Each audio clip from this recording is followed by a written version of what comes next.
Hello, I'm Dr. Hamilton Stubbs, a triple board certified physician. I specialize in sleep disorders medicine and I'm certified as a nutrition specialist. If you haven't already subscribed to my YouTube channel, I hope you will. I'd love to have you. And don't forget to select notifications so you'll know when I upload my next video. This channel is focused on the intersection of food and sleep. I like to teach people how to be inspired, to be empowered, to take control of their own health, and to be knowledgeable enough to have a conversation with your health providers. This is not about giving you things that tell you what to do. I'm giving you information for you to share with your healthcare provider. Everyone deserves to have personalized medical care, and you get that best not from an internet or the YouTube, but from gaining knowledge and talking with your healthcare provider. So today I want to talk with you about the gut microbiome. And some of you might think, wait, that's a long way from the brain. And it is, but then again, it's not. And I want to tell you a little bit more about why it's not.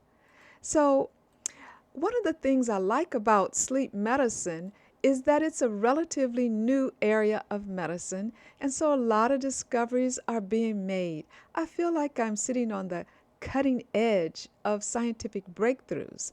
Now, people in other areas of medicine probably feel similarly because I believe that the body is so complex that we're never going to figure out everything about how it works or how to make it work better. But my area of focus is sleep. And the body of research about sleep and how important it is growing. When I started out in this area, it was very common for people to say, if you sleep, you lose. But now we know that if you don't sleep, you don't get adequate amounts of sleep or good quality of sleep, you lose. Sleep is very important to your health, to your mental health, to your physical health, to success at anything that you want to do that requires you to have cognitive functions or stamina.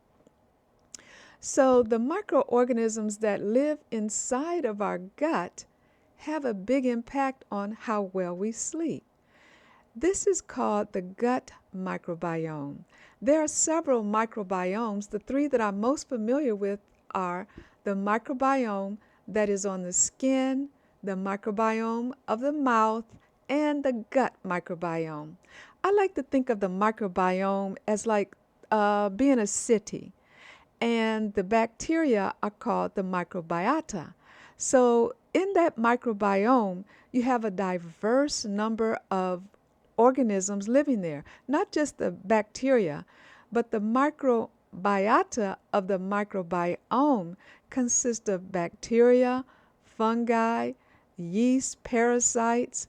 They all live together, and I'd like to say in harmony, but they have to kind of control each other. For example, if you don't take care of your good microbiota, then the microbiota that cause illness will take over. And the one that's probably talked about the most is yeast. We know that if you have an overgrowth of yeast, you can have all kinds of medical problems. But there are also things that come into our body, like things that we eat that are infectious, like the E. coli. Sometimes we have recalls on food. The gut microbiome is a place where the microbiota could probably help you kill some of those pathogens. There's now some research that suggests that there are parts of the gut microbiome that could actually be helpful in preventing SARS-CoV-2, which causes COVID-19. So the microbiome is living inside of us. We're talking about the gut microbiome, and that this has millions, well, actually trillions of organisms in your gut. And some people take probiotics. That has been compared to taking a teacup and trying to fill the ocean. Sure, you can have some benefits, but not nearly as much benefit from eating the right types of food in the right amounts and the right time of day. Our circadian timing has a lot to do with how well food is absorbed and how much nutrient value we get from the food we eat. But we'll talk about that at another time when we talk about the circadian rhythms or the clocks that are in our bodies. So the gut microbiome was we started working on it more, not we, but the scientists that study this area started working on it about 2007. It was a big explosion in the amount of work being done, and it's called the Human Microbiome Project. And what they found is that there are more than 8 million genes that are associated with the microbiome. The microbiome can affect our gene expression, and it can cause us to have diseases. The other thing about the microbiome is that it can impact health in 3 additional areas: nutrition, how well food is absorbed, immunity, and our behavior. So, if you want to know more about one of the most common ways that we're interfering with our gut microbiome, join me for one of my sugar webinars. I'm going to be having one November 15th in recognition of World Diabetes Day, which is today, November 14th. So if you're looking at this at another time and you've missed November 15th, don't worry. Just go to my website, drhamiltonstubbs.com. I'll put the link below and look for our next webinar. Now, sometimes the webinar won't be on the gut microbiome, but you might be able to find one that was recorded, or you might be interested in our next topic, which I hope is always something that will help you be empowered to take control of your health. So, how does the gut microbiome benefit the body? The gut microbiome can do 10 things according to my research, but hey, I'm a sleep specialist, so I added the 11th based on some findings that weren't necessarily listed on the 10 things that the microbiome does for our body. So here we go. Let's go through these 10 things. First, it can stimulate the immune system. It breaks down toxins. The microbiome can digest your food. It synthesizes vitamins like your folate and your vitamin K. It can produce short-chain fatty acids, regulate your body fat storage. That's important, especially if you're trying to get rid of some body fat. It can synthesize some minerals, can protect the body after you eat pathogenic organisms, and it stimulates gut motility. The microbiome maintains the gut barrier that protects us from leaky gut. The lining of the intestines is just a single cell, so things that we eat could damage that intestinal lining, and some of the things that would be in your gut and not in your bloodstream can come across that broken area of the intestinal wall and get into your bloodstream and cause all kinds of havoc. And this is what's known as the leaky gut syndrome. Now, here's that 11th thing that I told you I would add. Your gut microbiome could improve the quality of your sleep. So let's get to talking about that. But first, what is the gut microbiome? It's trillions of organisms that live within your gut, and they start developing at birth. So when a baby is born and passes through the mom's vaginal canal, that's the first exposure to bacteria that is going to line the gut. Other things that happen that get the gut flora going is the skin-to-skin contact when a baby is held by mom and if the baby is breastfed. Now, babies that are born by cesarean section don't get this benefit of getting access to the mom's microbiome right away. Those babies would get colonized by bacteria that's growing within the sterile environment of where the baby's delivered. So in the operating room, that's sterile. But if the baby was born at home, a home birth, then the baby would get colonized with the bacteria that's within the home. Bacteria, parasites, fungi, and viruses all live in the gut, and they make up the gut microbiome. There's more bacteria than other types of organisms in the gut, and the organisms living in the gut change according to our environment and our diet, and also our lifestyle.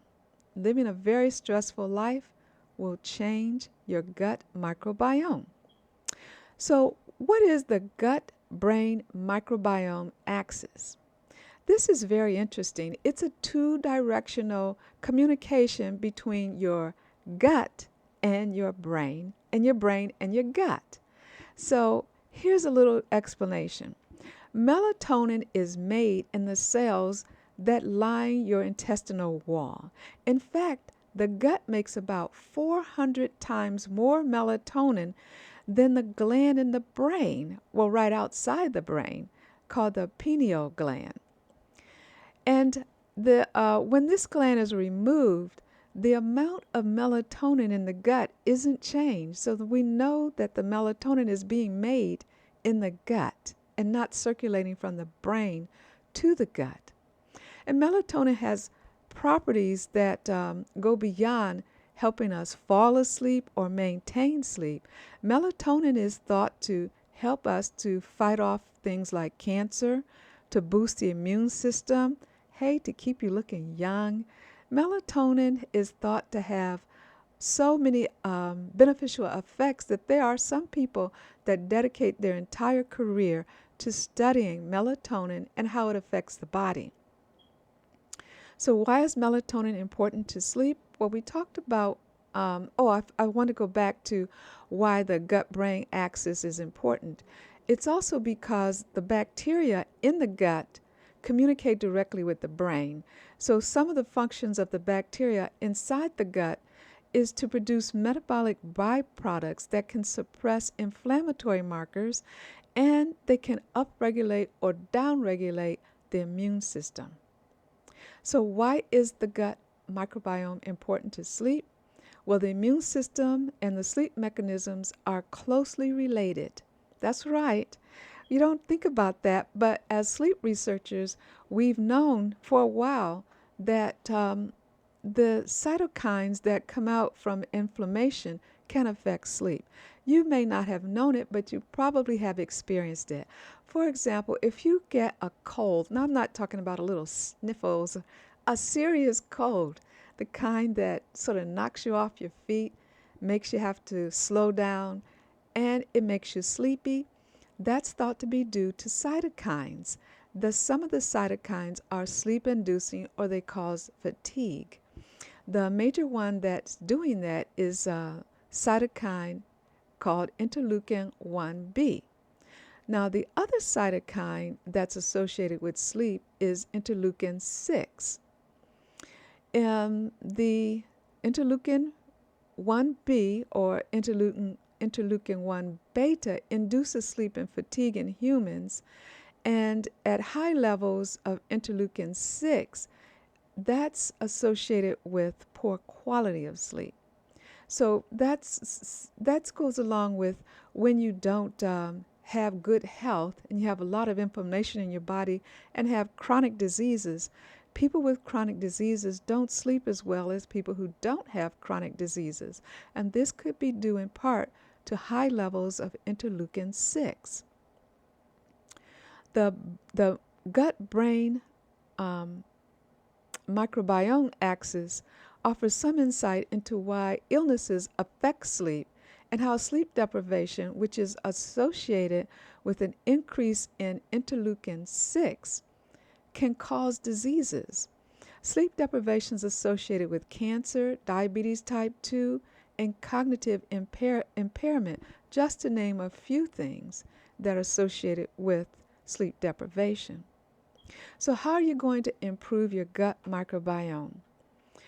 Well, you want to improve it because of the melatonin being produced there and to boost your immune system, to cut down inflammation, and to avoid leaky gut. And the gut biome, microbiome, is going to help kill off pathogens which could make you sick. So, how are you going to improve it? I want you to register for my webinar to get more details about the number one way I think we damage our microbiome, and that's eating too much added sugar. It's very difficult not to eat added sugar if you're living in the United States of America because it's used as an additive in so many foods as well as a preservative. It's known to enhance the flavor, make people want to get more of it, so manufacturers keep putting it in there so we'll buy more of it, and it can also increase the shelf life of a processed product. So we want to watch that amount of processed or food we eat or added sugar, but that's not always easy because even though the Federal Drug Administration, FDA, requires manufacturers to label added sugar as of 2020, you know those guys are sneaky. They've been able to get around labeling some things as added sugar. So when you come to the webinar, we'll go into detail so you can be just as smart as they are, figure out where that added sugar is, and you take control of how much you want to eat and how you want to feel.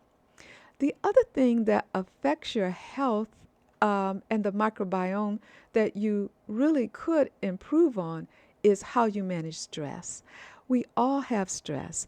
It has been described as the ups and downs of life, and the only time that you don't have stress would be a flat line. And in medicine, flat lines are associated with death.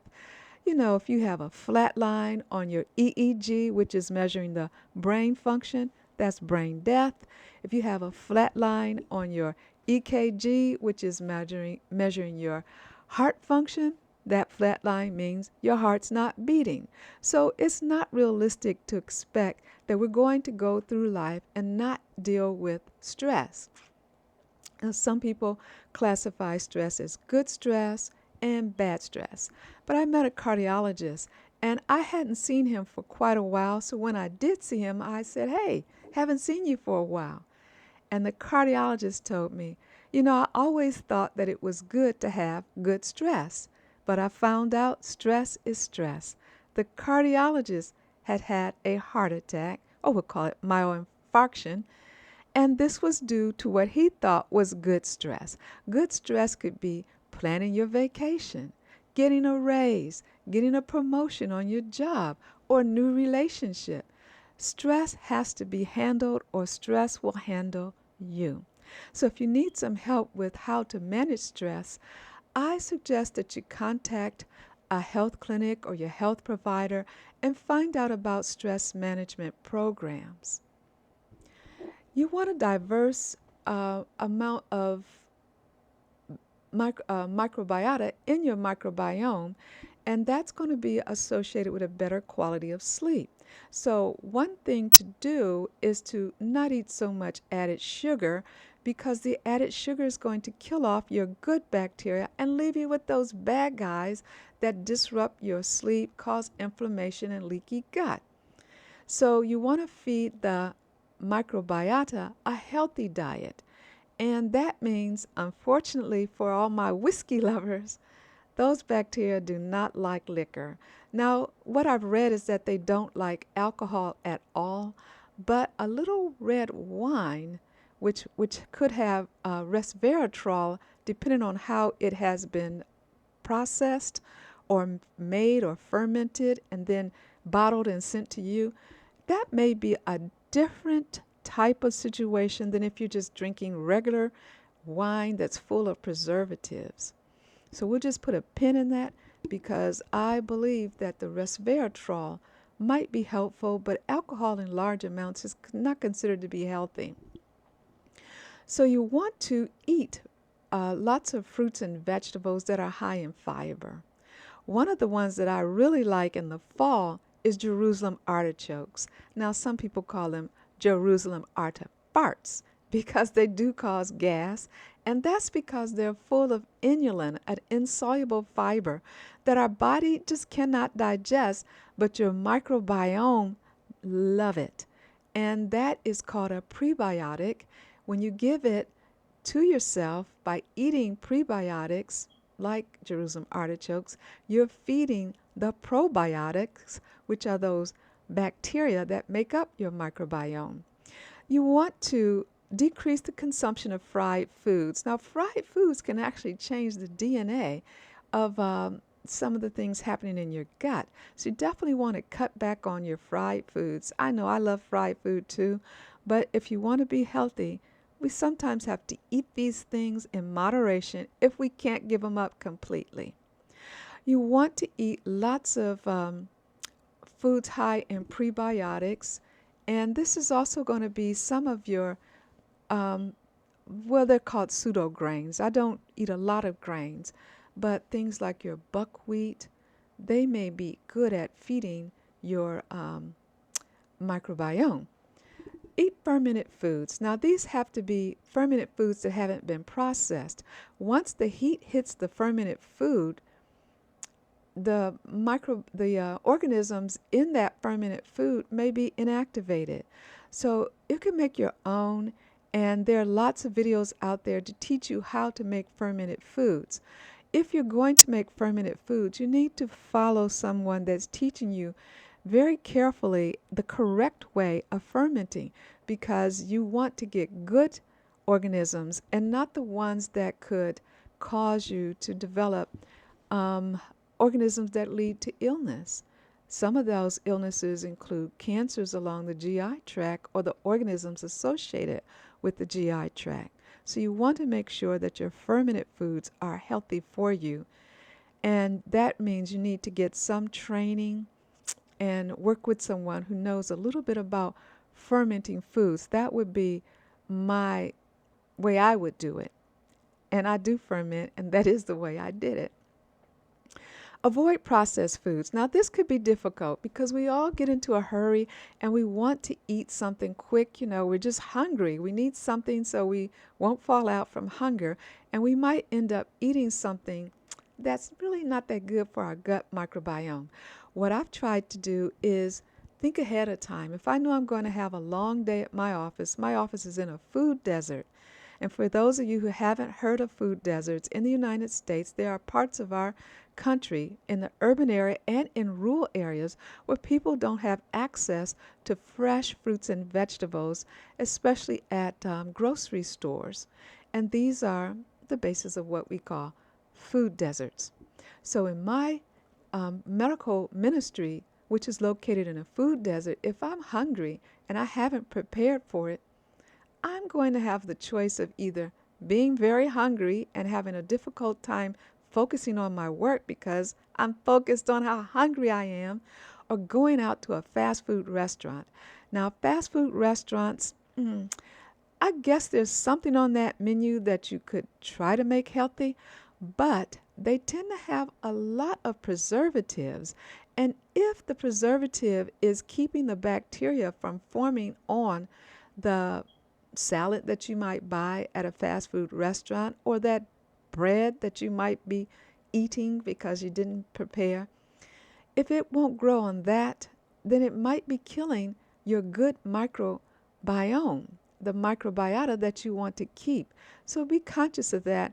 Try not to overdo it. I mean, if you have to eat it, just keep in mind that all the probiotics that you probably have eaten and all the fermented food that you've eaten, you don't want to get rid of that by overeating preservatives in fast food.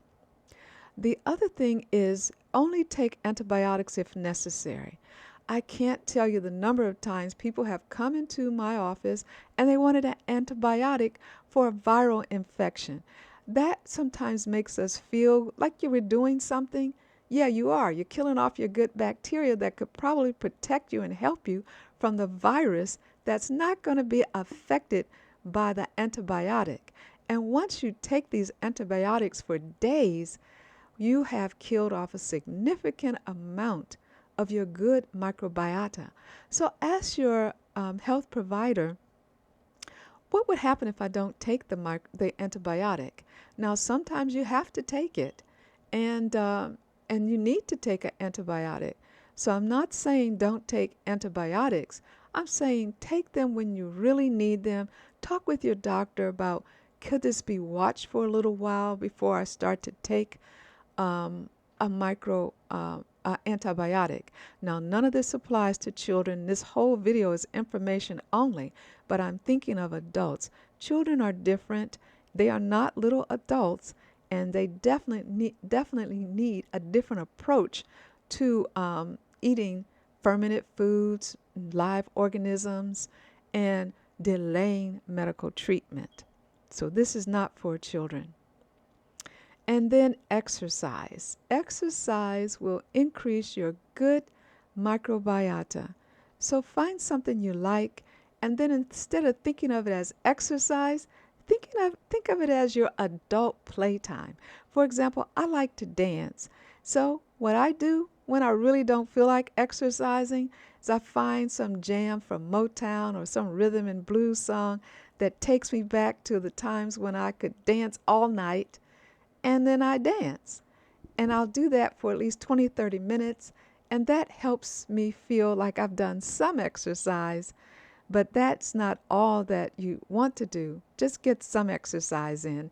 For guidelines on how much exercise we need at our different age points, visit the federal government for the U.S.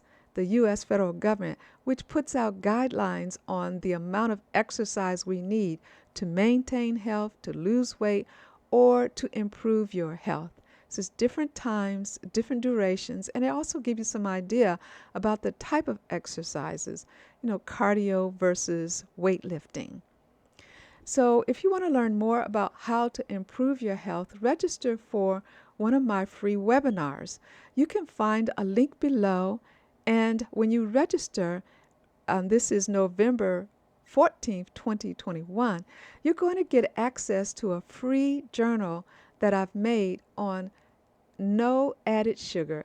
It's the 7-day challenge, and I put in 3 extra days because it actually takes about 10 days to break the sugar habit. Join us for one of our webinars. Hook up with other people who are supportive. Look at your network of friends. You know who they are, the people who will encourage you to be healthy and not tell you, hey, we're going out to the fast food restaurant. What would you like? Stay away from them. When you're weak and you're hungry, you'll order fast food. So find someone that is on the same health journey as you, because traveling with a friend makes the journey so much more enjoyable.